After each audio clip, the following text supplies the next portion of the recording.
बिस्मिल्लाहिर्रहमानिर्रहीम। लाखों करोड़ों दुरूदो सलाम मोहम्मद मुस्तफ़ा सल्लल्लाहु अलैहि वसल्लम और आले मोहम्मद पर। मैं हूं उमर दराज गोंदल। आज की सबसे बड़ी खबर क्या है? आज की सबसे बड़ी खबर सुप्रीम कोर्ट ऑफ पाकिस्तान से है। आप शायद ये खबर सुन रहे होंगे कि सुप्रीम कोर्ट ऑफ पाकिस्तान ने आज अटॉर्नी जनरल के दलाइल मुकम्मल होने के बाद ये कहा था कि वो आज फैसला सुनाएंगे, फिर 5:30 बजे का वक्त मुकर्रर किया गया और 5:30 बजे फैसला नहीं सुनाया गया। 1 घंटा ताखीर हुई और इस फैसले को चीफ जस्टिस काजी फाइज ईसा ने टेक्निकल फैसला करार दिया। देखिए, सारी बातें एक तरफ छोड़ के इस पूरे मैच के, इस पूरी इनिंग्स के, इस पूरी सीरीज के एक ही जज मैन ऑफ द मैच हैं। उनका नाम जस्टिस मुनीब अख्तर है। जस्टिस मुनीब अख्तर ने जितने शानदार और जानदार सवालात उठाए, उसके सामने कोई चीज टिकती हुई नजर नहीं आई।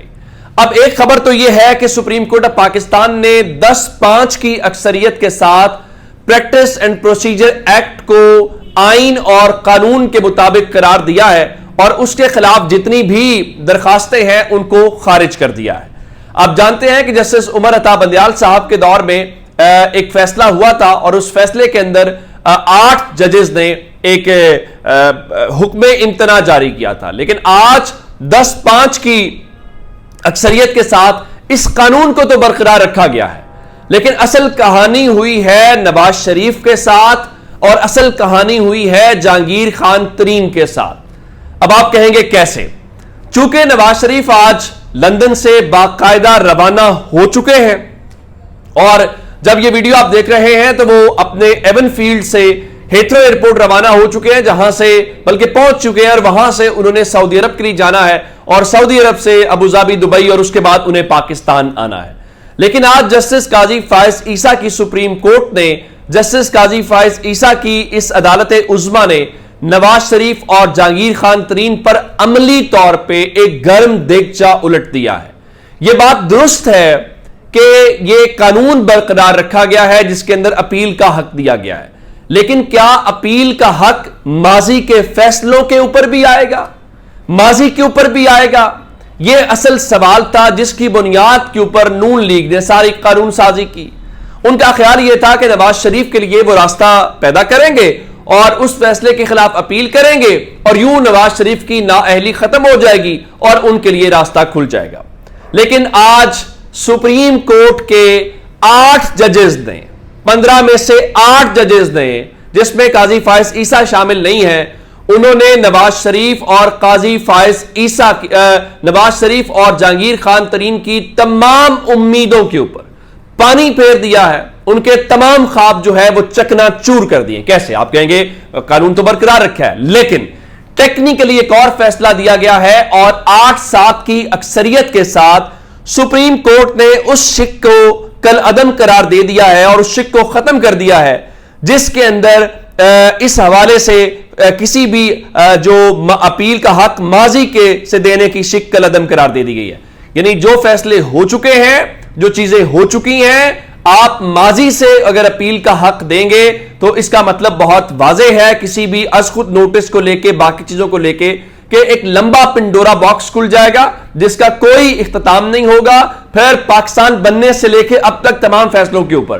तो सुप्रीम कोर्ट ने यह दरवाजा बंद कर दिया है। अगर यह सुप्रीम कोर्ट ने दरवाजा बंद किया है, कानून बरकरार रखा है, तो इसका मतलब बड़ा वाज़ेह है कि नवाज शरीफ और जहांगीर खान तरीन जो अपनी नाअहली का ख्वाब देख रहे थे और उन जो ये सारी कानून साजी की गई थी, उस कानून साजी का आज भट्टा बैठ गया है। अब नवाज शरीफ साहब वापस आना चाहते हैं, 100 बिस्मिल्लाह वापस आए, वो जो वहां पे रवाना भी हो चुके हैं। अब आते हैं इस बात के ऊपर कि 10-5 के इस फैसले को बरकरार जो रखा गया है, इस कानून को बरकरार रखा गया है, तो आज उन 5 जजेस में वो कौन से जजेस थे जिन्होंने इख्तलाफ किया? वो सवालात बता रहे थे, कानूनी सवालात जिसका जवाब हमें नजर नहीं आया, और वो जजेस ही आज उसके अंदर नजर आए। वो जजेस कौन से हैं? उसके अंदर जस्टिस एजाजुल एहसन जो इस सीनियरिटी पे 3रे नंबर के ऊपर हैं, उन्होंने इख्तलाफ किया है। जस्टिस मुनीब अख्तर ने आज इख्तलाफ किया है। जस्टिस मुजाहिर अली अकबर नकवी ने इख्तलाफ किया है। जस्टिस आयशा मलिक साहिबा ने इख्तलाफ किया है। जस्टिस शाहिद वहीद ने इख्तलाफ किया है।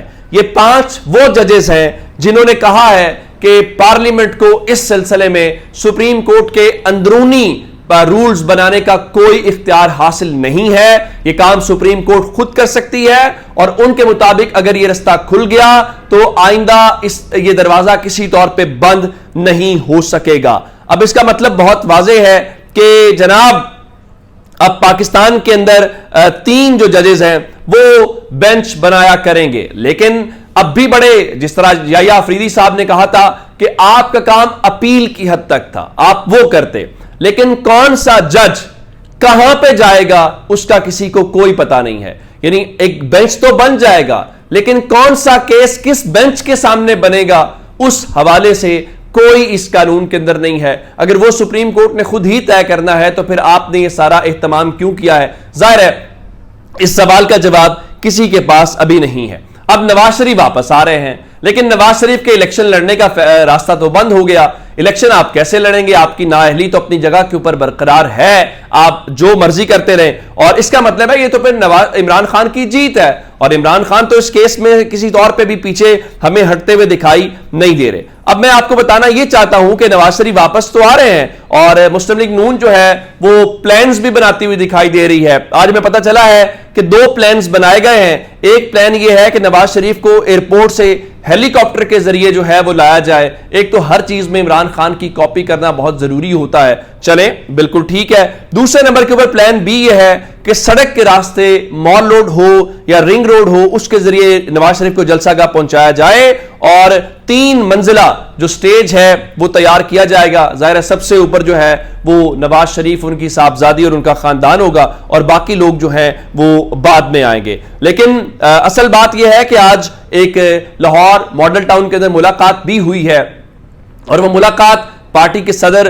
شہباز شریف اور پی ڈی ایم کے سربراہ فضل الرحمان کے درمیان ہوئی ہے, اور بتایا گیا ہے کہ بحرانوں سے مل کر نمٹا جائے گا. لیکن یہ نہیں بتایا گیا یہ جو بحران بنائے گئے ہیں یہ بحران کس نے بنائے ہیں, یہ بحران کیوں بنے ہیں, اس سوال کا جواب کسی کے پاس نہیں ہے. ہاں باقی ساری باتیں اپنی جگہ کے اوپر ہیں, اور وہ ظاہر ہے برقرار اپنی جگہ کے اوپر اسی طرح سے رہیں گی بھی. اچھا ایک بات جو ہے میں آپ کے سامنے رکھنا چاہتا ہوں, اور وہ عمران خان کی درخواست ضمانت سے متعلق ہے.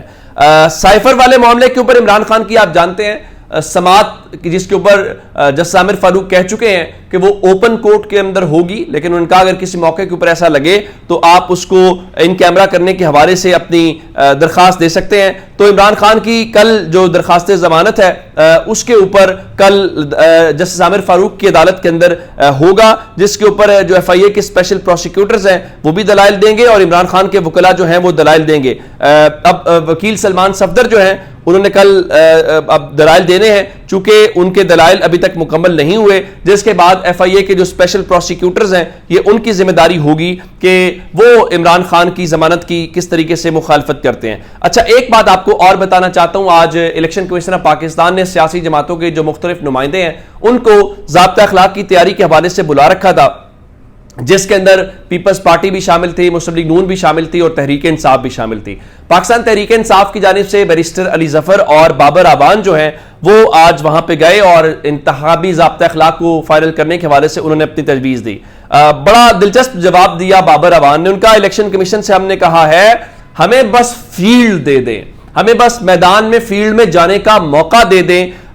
تحریک انصاف ایک سیاسی قوت ہے, لیول وہ پلینگ فیلڈ کو خود ہی کر لے گی. ہمارا مسئلہ صرف اور صرف اس وقت یہ ہے کہ ہمیں موقع دے دیا جائے, اور موقع دینے کے حوالے سے آپ جانتے ہیں کہ اس وقت وہ چاہتے یہ ہیں کہ ان کو لاہور کے لبرٹی چوک کے اندر جلسے کی اجازت دے دی جائے. ابھی تک وہ بھی پاکستان تحریک انصاف کو جلسے کی اجازت جو ہے وہ بھی نہیں مل سکی. اپنا بہت سا خیال رکھیے گا. خدا حافظ.